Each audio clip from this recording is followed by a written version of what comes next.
Good morning বন্ধুরা, কেমন আছো সবাই? আশা করি সবাই খুব ভালো আছো। আমিও ভালো আছি।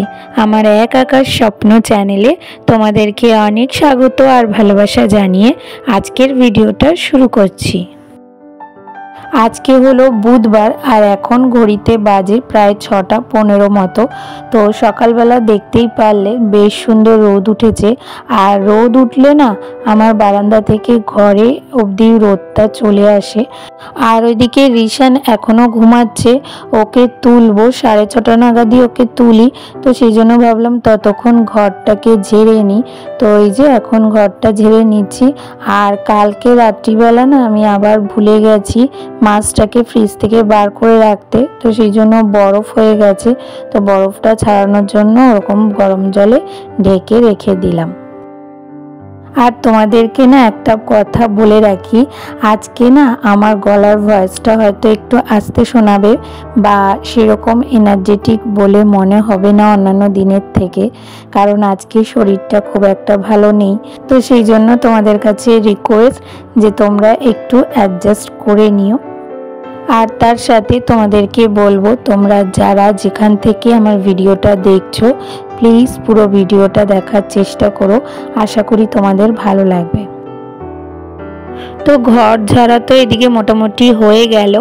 আর এবার না রিশানের জন্য একটুখানি টিফিন করে দেবো, কারণ কয়েকদিন ধরেই না রিশানকে টিফিনে ওই কেক বিস্কুট এইসবই দেওয়া হচ্ছে। আর ওতে তো ওর পেট ভরে না, তার জন্য বাড়িতে এসে টিফিন খেতে লাগে। আর বাড়িতে এসে টিফিন খেলে না ওর দেরি হয়ে যায়। আর টিফিন খেতে দেরি হয়ে গেলে না ওর পরের দিকের যে রুটিনগুলো সেগুলোও এলোমেলো হয়ে যায়। তো সেই জন্যই ভাবলাম আজকে যেহেতু রুটি করব, তো আটাটা মেখে নিয়েছি আর ওকে একটুখানি রুটি করে দিই। আর আমাদের জন্য তো আমরা তরকারি দিয়ে রুটি করব, কিন্তু ও তো খেতে পারবে না। বাড়িতে হলে তরকারি দিয়ে রুটি খেয়ে নিত, কিন্তু স্কুলে তো খেতে পারবে না, আর স্কুলে অ্যালাউও করে না। তো সেই জন্যই আর কি চিনি দিয়ে একটুখানি পরোটা বানিয়ে দিলাম অল্প তেল দিয়ে। এটাই ছিঁড়ে ছিঁড়ে টিফিন বক্সে দিয়ে দিলে ও খেয়ে নেবে। আর ঘর মোছার পরই কিন্তু রিশানকে তুলে দিয়েছি ঘুম থেকে। ও ঘুম থেকে উঠে জল বিস্কুট খায় প্রত্যেক দিন, তো সেটাই খাচ্ছে। আর ততক্ষণে আমি এদিকে রুটিটা করে নিচ্ছি। তো ওইদিকে আমার রুটি করতে করতে ওর জল বিস্কুটও খাওয়া হয়ে গেছে। তো সেই জন্য এবার ওকে রেডি করে দিলাম ড্রেস পরিয়ে। আর সকালবেলা ঘুম থেকে উঠেই শুরু হয়ে যায় আমার দায়িত্ব পালনের পালা। প্রথমে হয় ছেলেকে নিয়ে, তারপরে ছেলের বাবাকে নিয়ে, তারপরে সংসারের সমস্ত কিছু। জানো তো ছোটবেলা থেকেই না আমি কাজে খুব একটা কুঁড়ে প্রকৃতির মানুষ ছিলাম না। যখনই মা আমার কাছ থেকে কোনো হেল্প চাইতো বা কোনো একটা কাজ করতে বলতো, আমি খুব আনন্দের সাথেই করতাম, কখনো না বলতাম না। কারণ আমার কাজগুলো করতে বেশ ভালো লাগতো। মনে করতাম কি এমন কষ্ট আছে, বেশ তো ভালোই লাগে, কোনো কষ্ট নেই, কোনো অসুবিধা নেই, বেশ ভালো লাগছে। আর ছোটবেলা থেকেই আমার কেন জানি না সংসার করতে বেশ ভালো লাগতো, সংসারের কাজকর্মগুলো বেশ ভালো লাগতো, কেমন যেন খুব সহজ বলে মনে হতো। আর তারপরে যখন আমি এ বাড়িতে আসলাম, আমার শাশুড়িমা তখন সুস্থই ছিলেন। একটা বছর আমি শুয়ে বসেই কাটিয়েছি, কিন্তু একভাবে না শুয়ে বসে কাটাতে ইচ্ছেও করতো না, তাই এক এক সময় জোর করেই কাজ করতাম। তখন আমার শাশুড়িমা আবার বলতেন, তোমার কোনো কিছু করতে হবে না, তুমি নতুন বউ, বসে থাকো। তো তারপরেও না কিছু কিছু টুকটাক করে কাজ করতাম, যেমন ঘর সাজানো গোছানো, এই সব কাজগুলো একটু আধটু করতাম, কারণ ওগুলো আমার আগাগোড়াই বেশ ভালো লাগতো। কিন্তু যখন থেকে উনি আস্তে আস্তে অসুস্থ হয়ে পড়লেন, আর আস্তে আস্তে বলতে পারো পুরো সংসারের দায়িত্বটাই আমার ঘাড়ে চলে আসলো, তখন থেকেই আস্তে আস্তে বুঝতে পারলাম যে সংসার কী জিনিস আর সংসারের দায়িত্ব কী জিনিস। সংসার মানে শুধুমাত্র ওই ঘর ঝাড় দেওয়া, বাসন মাজা বা ঘর সাজানো নয়। সংসার মানে সংসারের প্রত্যেকটা মানুষের মন বুঝে চলা, প্রত্যেকের ঠিকঠাক খাওয়া দাওয়ার ব্যবস্থা করা, সময় মতো সবাইকে টিফিন দেওয়া, এগুলো যে কতটা চাপের আর কতটা টেনশানের তা হয়তো আস্তে আস্তে বুঝতে পারি। আর যত দিন যায় তত যেন সংসারের চাপগুলো বাড়ে। আর তারপরে তো যখন ছেলে হলো তখন থেকে তো আরও বুঝতে পারলাম যে মা হওয়ার দায়িত্ব কতটা, একটা বাচ্চার পিছনে কতটা দায়িত্ব পালন করতে হয়। শুধু সেই বাচ্চাটাকে বড় করা নয়, ভালোভাবে বড় করা, ভালো একটা মানুষ তৈরি করা, তো সেটাও কিন্তু একটা দায়িত্বের মধ্যেই পড়ে।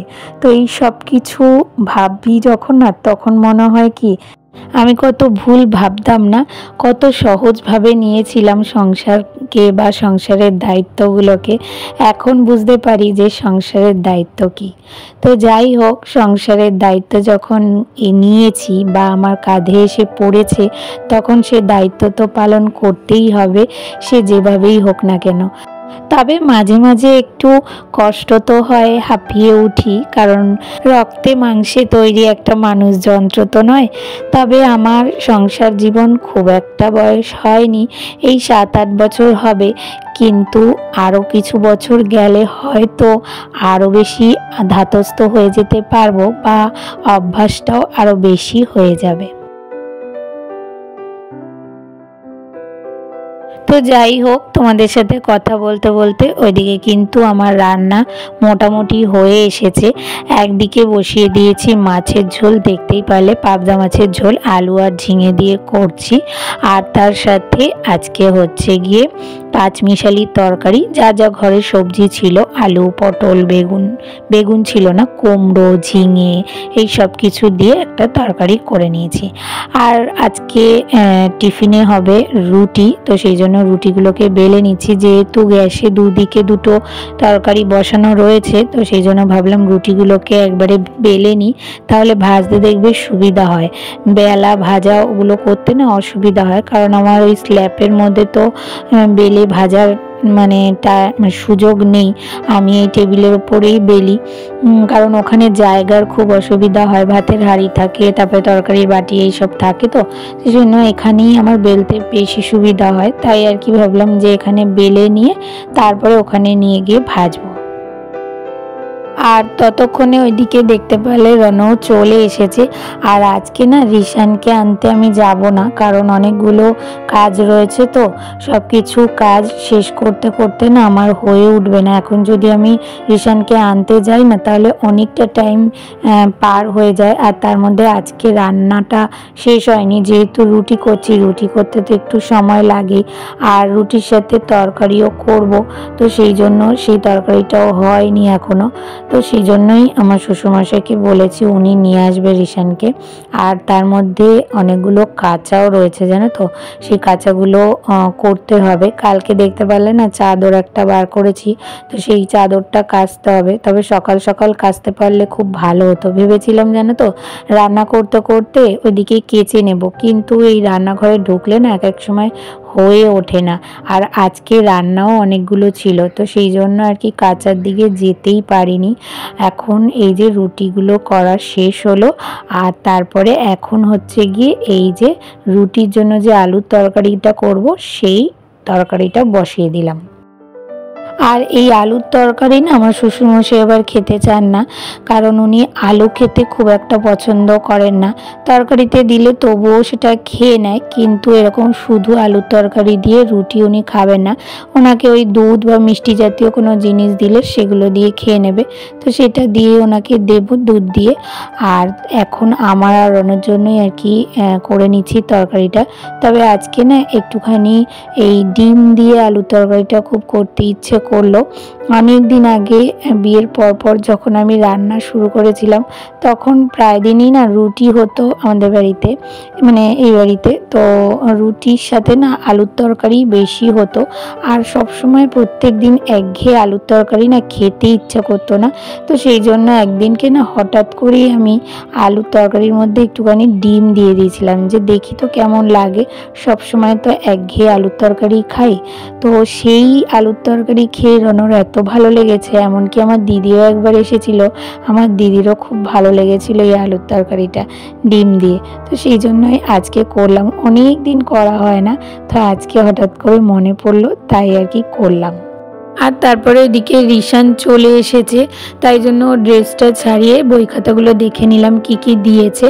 আর ততক্ষণ এদিকে তরকারিটাও হয়ে গেছে, তাই রনর টিফিনটাও বেড়ে দিলাম আর রনকেও খেতে দিয়ে দিয়েছি। আর রণ চলে যাওয়ার পরে না শরীরটা খুব একটা ভালো লাগছিল না, তাই আর ভিডিওটা করা হয়নি।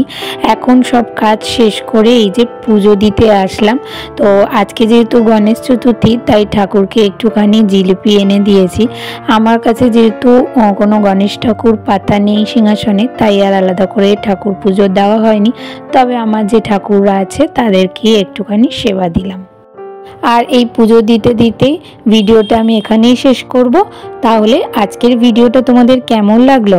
ভালো লাগলে একটা লাইক, কমেন্ট, শেয়ার আর সাবস্ক্রাইব করে পাশে থেকো, আর নোটিফিকেশন বেলটাকে অবশ্যই অন করে অল করে দিও। তাহলে দেখা হবে নতুন একটা ভিডিওর সাথে।